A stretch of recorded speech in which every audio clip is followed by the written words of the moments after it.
All right, everyone see that? Well, I'm going to use the PowerPoint today. I'm going through a large passage of Scripture, and rather than having us wade through the whole thing, I'm going to just flash highlights up, and I'll talk about kind of the stuff in between as we go. Like I said, we're going to talk about the Rule 300. How many here have read the book Gates of Fire?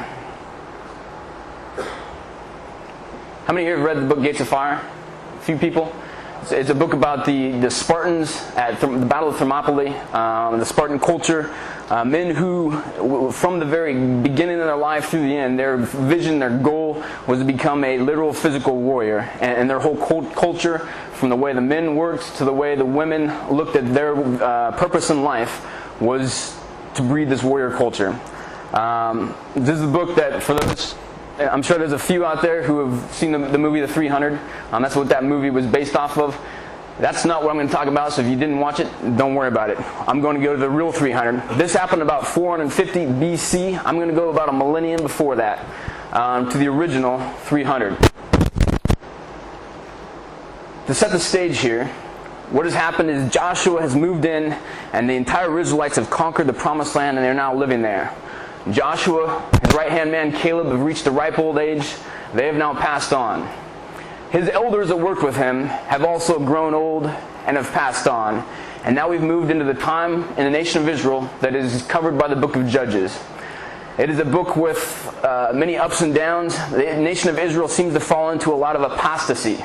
They keep going back to worship these false gods, namely a god that they learned from the nations that lived around there called Baal. Baal was a male god that many of the nations worshipped, and Israel fell into the practice of worshiping Baal as well. Baal in that time was represented by a stone pillar. Because it was a male god, a stone was supposed to represent strength of that god. And usually right behind it, or right beside it, was a living tree, a pole. And that was supposed to represent the female goddess named Asherah. And the worship of this, both in the original heathen nations that were in the land of Canaan, and the Israelites soon picked up, involved a lot of lasciviousness, a lot of, for you guys knuckle-dragging infantrymen out there, a lot of bad things.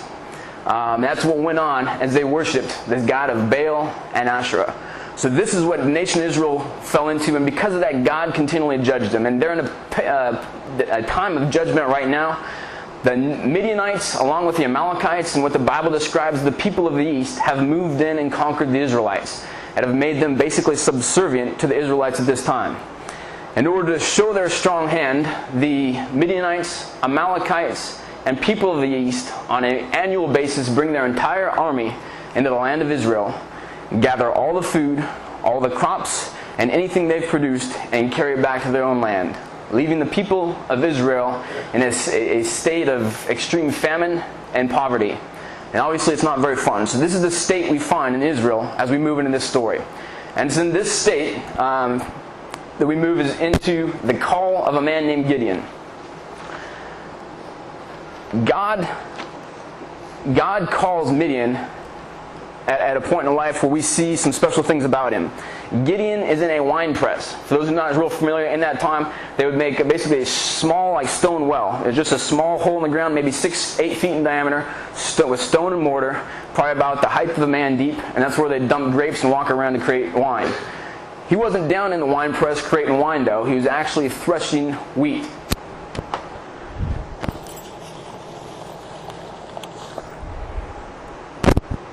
I think the fact that he was threshing wheat shows one thing about him. And as you look here, before I go into God's call here, the fact he was threshing wheat shows, I think, why God went to call him. If you go on later in the chapter, you find out Gideon actually had 10 servants. But his servants weren't threshing the wheat. He was down there with them doing the work. What you see here is a servant leader. And God knows, in order to lead men into battle, he needs a servant leader. It's the type of leadership we try to teach here at the Infantry Center. It's a type of leadership that is very good in battle. And you'll notice it's also the same leadership that Jesus taught over and over to his disciples. Gideon had that, and so God comes to this man because of his servant leadership. We also want to see exactly who this is coming to talk to Gideon right now. If you see here in the very beginning here, it says here, an angel of the Lord appeared to him. Now as soon as you see that, first thing that pops in our mind is, we got this big blazing light that looks like Tinkerbell and Peter Pan. That's actually not what happened. If you read farther on, you'll realize that Gideon didn't even realize there was an angel until the guy disappeared. This is a person that has walked up to him, and he assumes is an angel. We actually find out farther on who it actually is. If you actually look down in the middle of that, right here it said, the Lord looked at him and said. That word there is the word Jehovah in Hebrew. Jehovah came to Gideon. This is the same that Jehovah in human form that came to Abraham. This is the same Jehovah in human form that came and wrestled with Jacob. And this is the same Jehovah now comes and stands before Gideon and calls Gideon. Later, right after this event, Gideon actually builds an altar. And on it he writes, Jehovah Shalom, God is peace. So Jehovah comes to Gideon, and look what he says. He says, the Lord is with you, O valiant warrior. It probably surprised him. Right now he's in the middle of a hole hiding so that the Midianites don't see him actually getting his wheat. And you're calling me a valiant warrior. So it surprised him. Gideon goes down throwing a bunch of ifs, ands, and buts. And then God goes on later and you see brought to the bottom of that. The Lord looked at him and said, go in this your strength and deliver Israel from the land of Midian. Have I not sent you?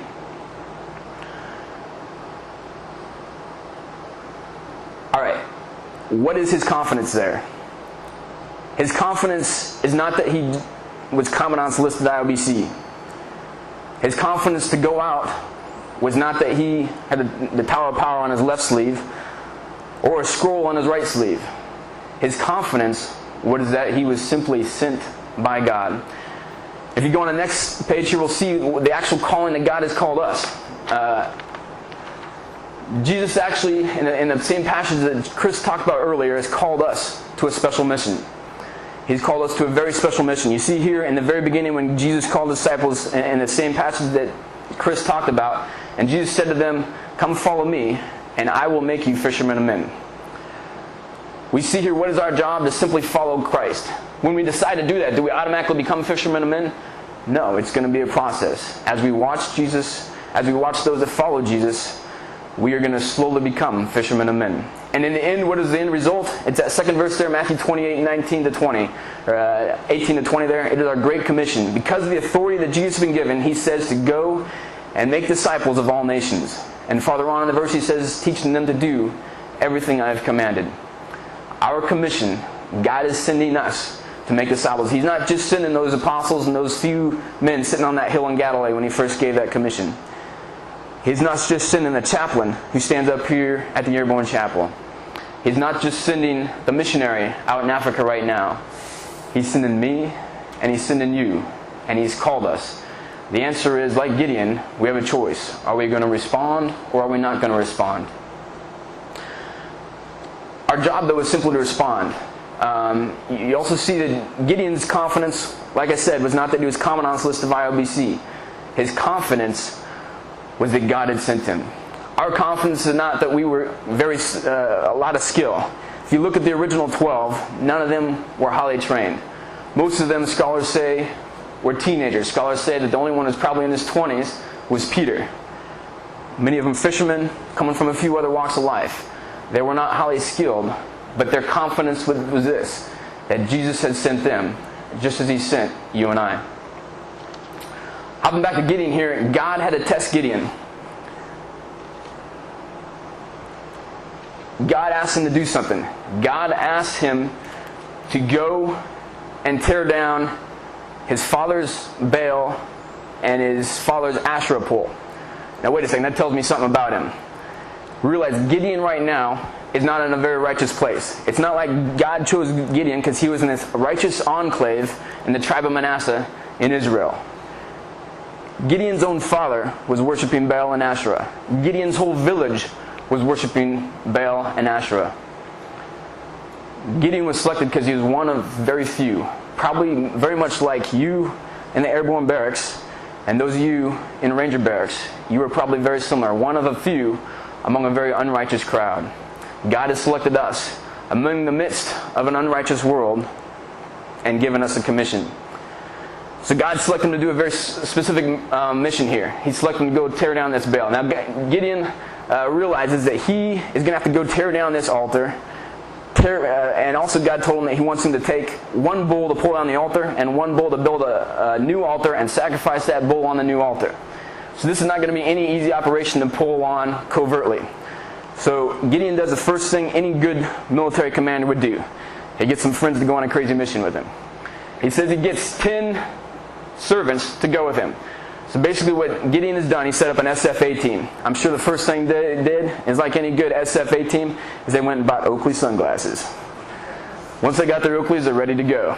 So once they got their Oakley sunglasses, they're ready to go. They got all the cool guy gear. They come up with a plan. I can pretty much see what Gideon's plan is. Given his experience, I'm sure his operations order was okay, but I probably would have had some problems with it. Paragraph 3 was a few things he'd be missing, but it would have passed.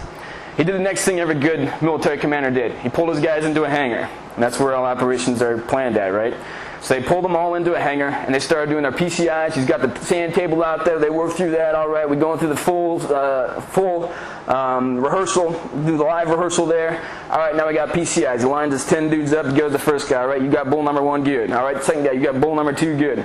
Third guy, you got a whole bunch of wood behind you. Make sure that's quiet. All right, third guy, you got you got a big knife because we got to cut this bull fast. Fourth guy. He goes to him, and now it's not like they're pulling out the ladder. They're doing the old thing. So he's making sure he can do that there in about 1 minute flat to produce fire. All right, he's going down and making sure everything's straight. All right, by that time it's about 1800. Now they're in the waiting mood. Like every good hangar, the soldiers are on the side playing cards.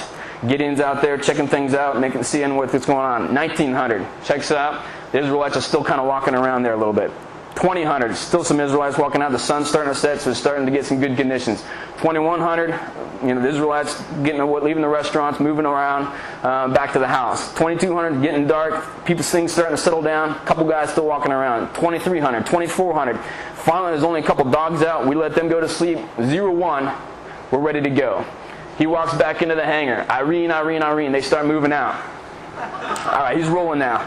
We got squad calling fire teams wedge. Realize no night vision goggles. So they go out, get outside. The first thing every good commander does is going to let his guys' eyes adjust to the dark. All right, once everyone's eyes are adjusted, we start rolling now. We're rolling. Lead guy pushes out, finally locates Baal and Asherah. He stops, like every good commander, he pulls sills. He's going to stop, keep the bull quiet. All right, now everyone listen for a while. Once that's done, push left and right side security out, he moves in to do his business. First thing he does, hooks the first bull out, yanks down an altar. That just blew his noise and light discipline. Next thing he does, he has number 2 guy go up there and start chopping down an Asherah tree. That really blew his noise and light discipline. Once that's done, he has one dude go over and start chopping up one bull. The other guy comes over and starts building an altar. If one guy gets the altar built, they put the wood on top of it, they slam all this meat up there, and they're ready to sacrifice. They light the fire, they begin to sacrifice. I'm sure like every good commander, his prayer, as soon as they were lighting that, realized he's just pulled an altar down, chopped a tree, and now he's lighting a bonfire. Noise and light discipline is way out right now. His prayer probably goes something like this. God, please accept this sacrifice from obedient servant and make it burn very quickly. At that point, once sacrifice is done, he grabs his guys, pops a red star cluster, first bull leaves out. White star cluster, his burn team leaves, and on the blue star cluster, he pulls left and right side security in. He's got mission accomplished. The question is, why did God make him do it? Why did God ask him to pull his father's Baal altar and chop the Asherah tree down and build an altar to him? Was God trying to purify Israel in order for him to do a work? I don't think so, because the rest of the town was still worshiping. The rest of Manasseh was still living in a bit of unrighteousness. He didn't ask Gideon to go throughout the land and purify the whole land first. Why did God test Gideon by having him do that first? I believe God tested, his courage a little bit. But more than that, God was testing his obedience and Gideon's passion for God. Was he going to let God be the Lord of his life? Was following God going to be more important than his relationship with his father? Was following God going to be more important than his own safety? As you see later, his safety came into jeopardy because of this mission.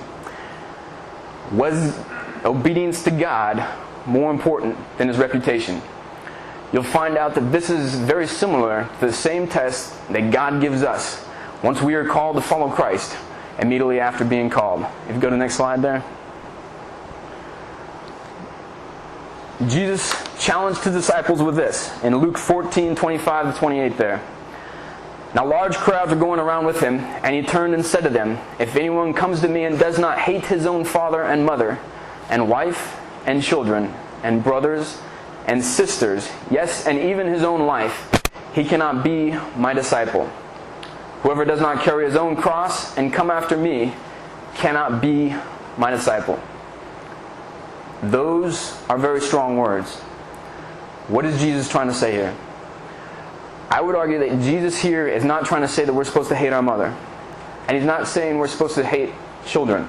This is the same Savior who took time completely out of his ministry to bring children to him, realizing how important and how rich their faith was to spend time with them. This is the same Savior that at the very climax of his ministry, as he's hanging there on the cross, made time to make sure his mother was taken care of. What is he trying to say? What Jesus is trying to say, that our passion for the Savior, our passion for Christ, must make everything else in this world pale.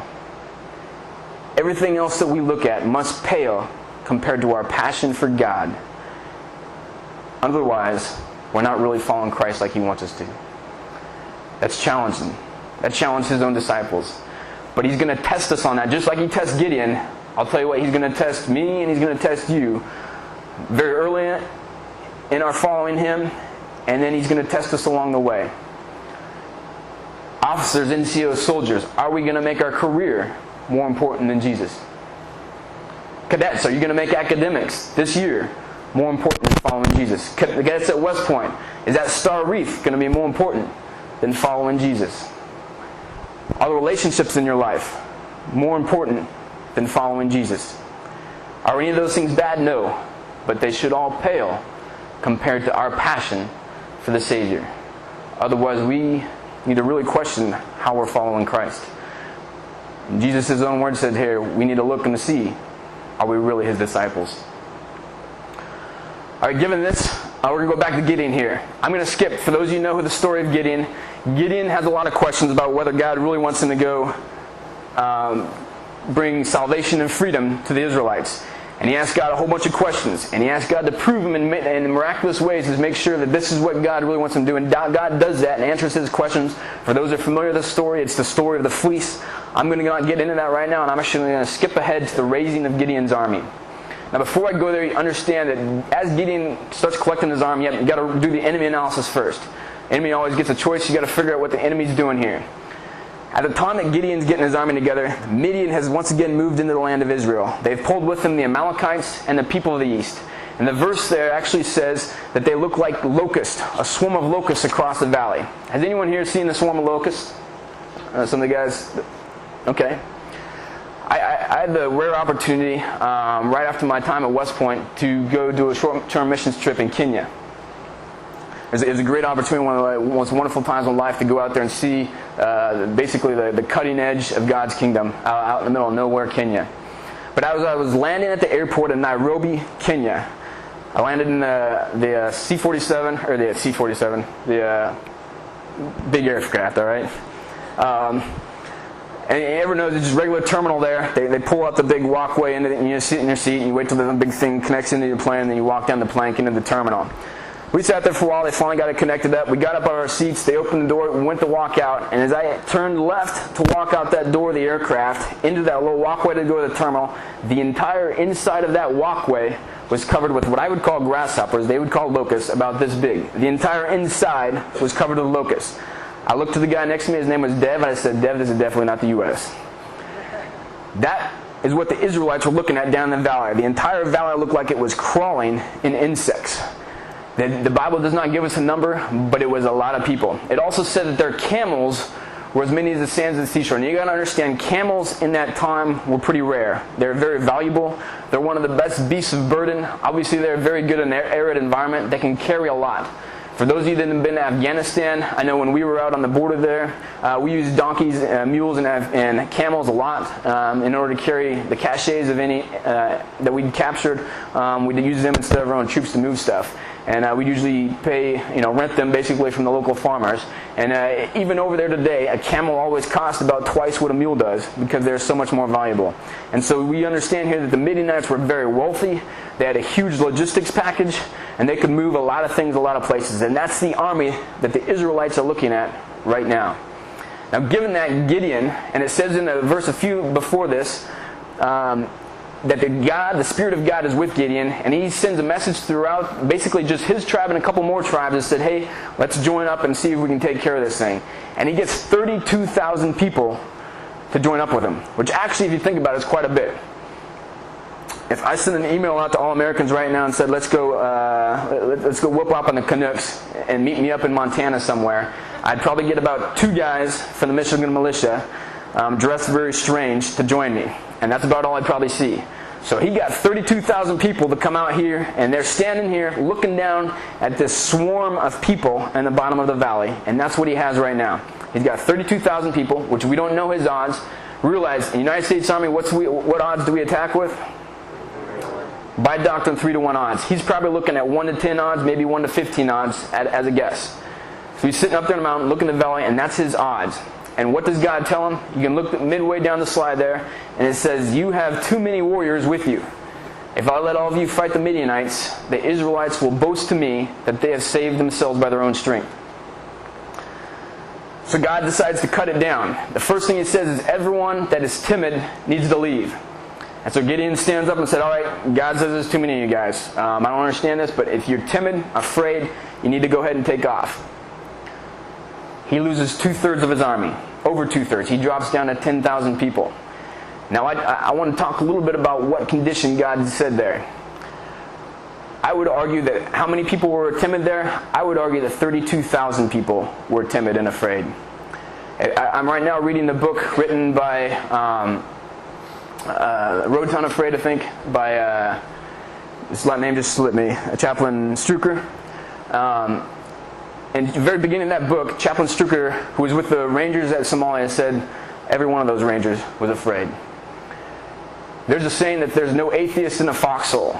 You know why that saying is true? Because there is fear in every foxhole. Every one of those guys was afraid. So what was the difference between the 10,000 and the 22,000? The difference between the 10,000 and 22,000 came down to faith. Was their faith wavering a little bit? Probably. But how do we know they had faith? By their actions. They stayed. They stayed, and by that we know that they had faith enough to believe that God was going to do something, and they wanted to be part of it. Yeah, they probably had a little bit of doubt here and there. Yeah, they definitely were afraid. But they still had some faith. We'll see even later that Gideon himself was afraid. And God tells us that he was afraid. Gideon himself, if only those were afraid should have left, Gideon himself should have left. But he had belief, and so he stayed. Now, God's looking at 10,000. Go ahead and go to this next slide there. He still says, hey, this is too many. Gideon's probably going out of his mind now. He probably did a little bit of going off this side and kind of talking to him. I'm as a platoon leader. When I was a platoon leader, my platoon sergeant kind of pulled me out the side. Hey, why don't we think about this here? I don't know if Gideon did this, but he's like, God, you're sure? 10,000. If you look down there lately, they're growing. They're swarming down there. All right, God? God says, no, it's too many. I want a test. I want you to put your guys through a test, and we're going to drop it down even more. So what he did is he brought his entire army of 10,000 down to a spring and had them drink. Scholars say that this, if you go to Israel today, is still there. It's called the Spring of Herod, and that's where many say that he brought his army down to, is at the Spring of Herod. And he had them all drink. And he or one of his representatives watched how each man drank. And each man drank in one of two methods. Just bear with me here. Can everyone hear me back there? One method, they got down on their knees, plunged their head into the water, and drank to their heart's content. The other method, they got down on their knees, they dipped their hands in the water, and they brought up to the face. It took longer, but they brought their hands from the water up to their face. And God said, only those who brought their hands from the water to their face were going to be part of your army. I'm sure Gideon was hoping it was the other group of people, because that only left him with 300 people. He had 300 men. He's probably looking over at him, hey, some of you guys go back there and drink like this, all right? He didn't. He was stuck with 300 people. Now you wonder, why did God choose those people? Reading through the scholars say that they think that because they brought only the water with their hands, they got less water, and so they were tougher soldiers. Being a soldier myself, I disagree. I drink as much water as I can at every opportunity I can. I think it comes down to something only a soldier would understand. There's one principle of war that hasn't changed in 6,000 or 7,000 years of warfare, It's the same for offensive operations, defensive operations, stability, support operations, peacekeeping, Operation Katrina. It's the same. It's a principle of security. You maintain security at all times. You go to ranger school, you're laying in the prone, you don't get up till your buddy's pulling security for you. Then you get up and put your rucksack on. Once you have your rucksack on, you pull security until he gets up. You must have security 100% of the time. And it hasn't changed in 6,000 and 7,000 years. The men who brought their hands from the water to their mouth could observe and watch the entire time.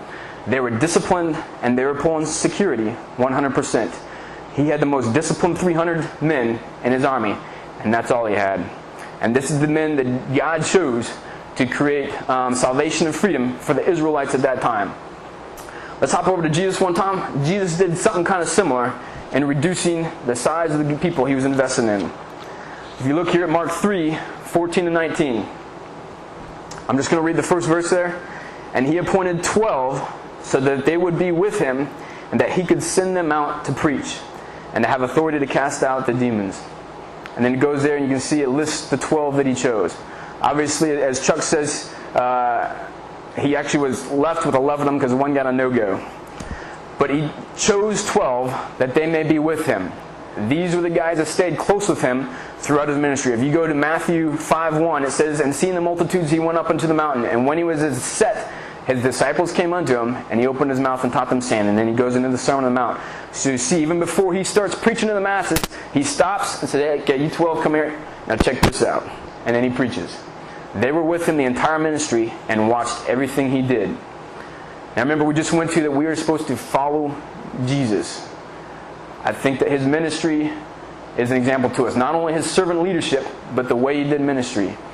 Yeah, he spent time with a lot of people. He spent a lot of time with the masses. He had comfort on them. He spent time meeting physical needs. He spent time meeting spiritual needs.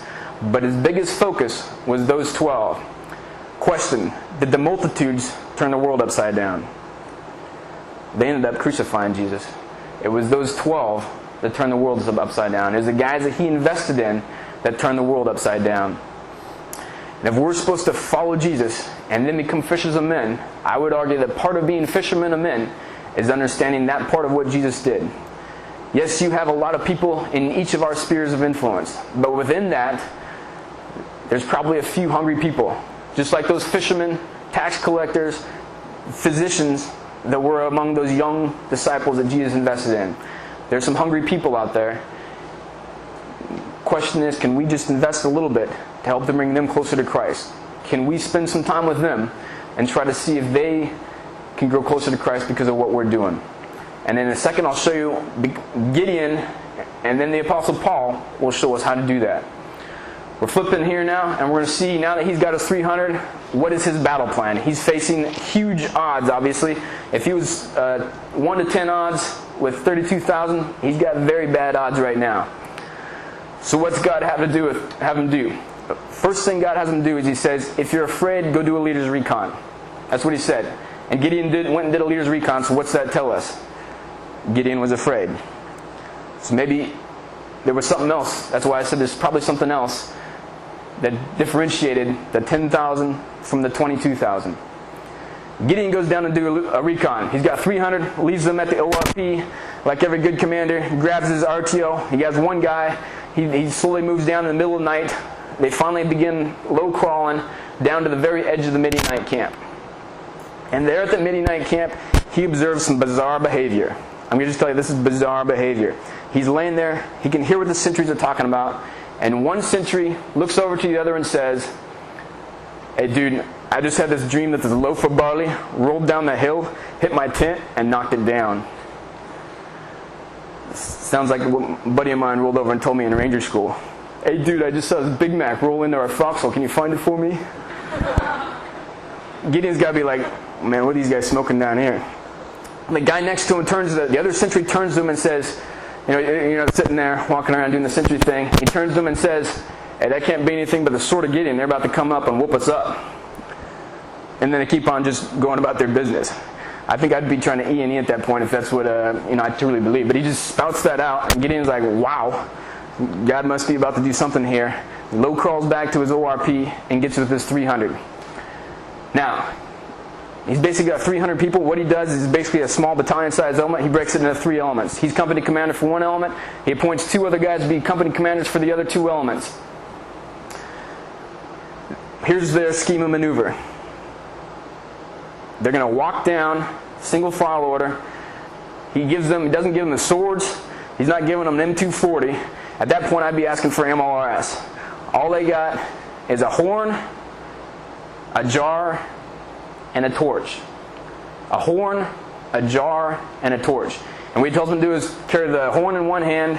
The other hand, they're kind of tucking that under your arm. You got the jar in one hand, and you're going to put the jar over the burning torch so no one can see it. Now, what's that do when they're walking down there? Realize that means the Midianites can't see the torches, but out of the bottom of that jar is just enough light coming down so that each soldier can see where he's walking. Realize they don't have 7 deltas on their face, night vision goggles as they're walking around here. So they're using just a little bit of the light coming out of the bottom of that jar, and that's how they're maneuvering down in the middle of the night. So 300 people come down, they split up, and they build a big perimeter around the entire thing. And here's his plan of action. Look what he tells his guys to do here. Keep your eyes on me. When I come to the edge of the camp, do just as I do. All he says is, keep your eyes on me, come to the edge of the camp, and do just as I do. What ends up happening is he's on the edge of the camp there. He blows his horn, breaks his jar so that the light shines. And I'm sure if you were standing up in the sky right now, it would look like the domino effect. Because what are they doing? They're doing just what he told them to do. They're going to watch him and do just as he does. So the guy next to him does it. I'm sure you've seen the lights start going all the way around the camp. And the horns, it's kind of echoing as it goes around the camp. Midianites wake up, realize it's not like they got big lights to figure out what's going on here. They wake up, middle of the night, they run out, it's dark, they don't know what's going on. All they see is lights around the camp, and they think a massive army is probably assembled or something. And they go around not being able to see anything, in mass confusion and chaos, and killing whatever they see. And they end up hacking many of their own guys to death. In the mayhem, they finally retreat. That's when Gideon calls for help, and actually it doesn't say this in there, but I believe that much of that original 10,000 that stayed with him probably stuck around, or somewhere nearby, and were joined in the follow as they exploited the fight there and followed the Midianites, Amalekites, and people of the east back. He even called back to the men of Ephraim, who went through and sealed off the fords of the Jordan River, and they completely annihilated the Amalekites and the Midianites. And it was all started by those 300 people. But notice his simple instructions once again. Come to the edge of the camp and do just as I do. I want to turn now to the words of our Apostle Paul. Paul, talking to the Corinthians, said something like this. Follow me as I follow the example of Christ. Does that sound like something familiar here at Fort Benning? The idea of Gideon isn't something new. It's the same thing that platoon leaders, team leaders have used down through the ages. Every good one can simply say, follow me. That is why Gideon had to be a good servant leader. That's why good military leaders today must be servant leaders. Because they have to stand up front and say, follow me, do just as I do. Jesus has told us to do the same thing. He's told us to look at his life and do just as he did. He turned the world upside down by grabbing a few men and investing in them. And those 12 began the early church. And as they say, like I said, turn the world upside down. We here have been praying that God would do the same thing here in the United States Army, that would spill over to many parts of the nation and hopefully over into the international scene. We have been praying for 300 warriors for Christ.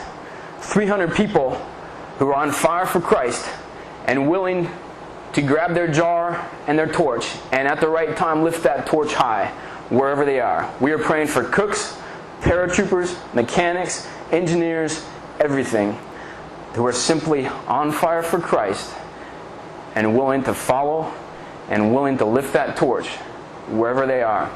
And we believe if we have 300 like-minded people, they don't even have to be specially trained. They just have to be willing to follow leadership and follow Christ. Then we could not only turn this army for Christ, but it would definitely spill over, like the original 12 did, and affect the world.